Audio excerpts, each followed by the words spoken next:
Hi, today we're going to be talking about a semen analysis. This is probably the most important test for the male and sometimes the only one. So keep watching. This is Dr. Wanjiro and you're watching Footsteps to Fertility.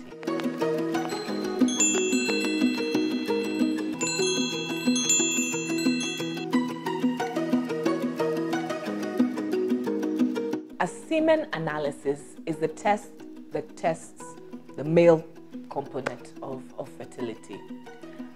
It's usually done when the male has abstained for at least 3 to 5 days. So if you do it before 3 days, it's not going to be accurate. If you do it after 5 days, it definitely won't be accurate. So we like to stay within the limits of 3 to 5 days. So what does it entail? It entails the man giving us a sample. So he collects his sperm, usually at the fertility center itself, because we don't want the sperm to be old. Sperm is really only viable and able to be tested within half an hour to 45 minutes of its withdrawal. So if you live very far, when you come after 1 hour, say 2 hours, then that's not an accurate assessment. So I know most men hate it, but we really need to do our test at the fertility center unless you live within 30 minutes of the fertility center. So why do we do a semen analysis? We want to see different parameters of the sperm. The most important being 3 things. 1, we want to see how many sperm the man has. So any normal man has more than 40 million sperm in any sample. So that's a lot of sperm. We also want to find out how do they look. And this is one of the most important aspects of the semen analysis. Every sperm needs a head, a midpiece, and a tail. Abnormal forms in man are very common. Sometimes I see a semen analysis from somewhere else that says that they're 80% normal. This isn't possible. Most men only have about 30% of sperm that are actually normal in terms of the way they look. So don't be alarmed if it comes out as 8, as if it comes out as 16. That's actually really normal. Another parameter that we are interested in is how they're moving.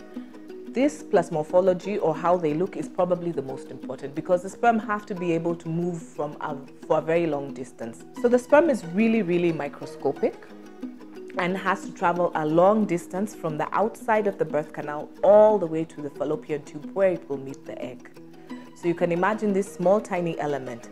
We want at least half of the sperm moving very fast or moderately fast for it to be able to reach the target of fertilization. So at the end of a semen analysis, what the results will tell us are 1, they're good sperm that are moving fast, that are normal, and that will be able to fertilize an egg. And that's what we really want. Sometimes, unfortunately, the result is not so good in terms of the parameters, and we can get low sperm counts, we can get low motilities, we can get the numbers not being the way they look not being very good, so lower numbers than normal being abnormal, like no head or no tail. But all these things can be dealt with. So I just want to say that it's not the end. There is hope for people who have low sperm counts, who have less motility. There is something that can be done. So men, if you suspect there is a problem, if you've been trying to conceive for more than 1 year and it's not working out, it's always advisable to get tested, see if the sperm have a problem or not. It would be great for you to reach out to a fertility specialist, and we do offer these services at Footsteps to Fertility. If you want to just ask a question or comment or ask a query, you can comment on the section below. We are here to help you. My name is Dr. Wanjiro, and you're watching Footsteps to Fertility, where we walk with you.